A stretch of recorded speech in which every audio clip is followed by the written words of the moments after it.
light snow after that, and then just flurries and a couple of snow showers for tomorrow. Snow totals coming in 5 to 7 inches, and it's also very windy out there.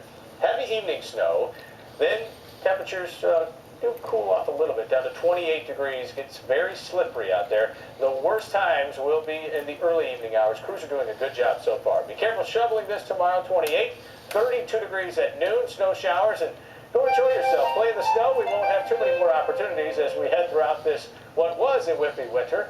And now we go to March, and we get one of the bigger snows that we've had so far this season. 40 as we head into Monday. Watch what happens to the temperatures.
D'accord.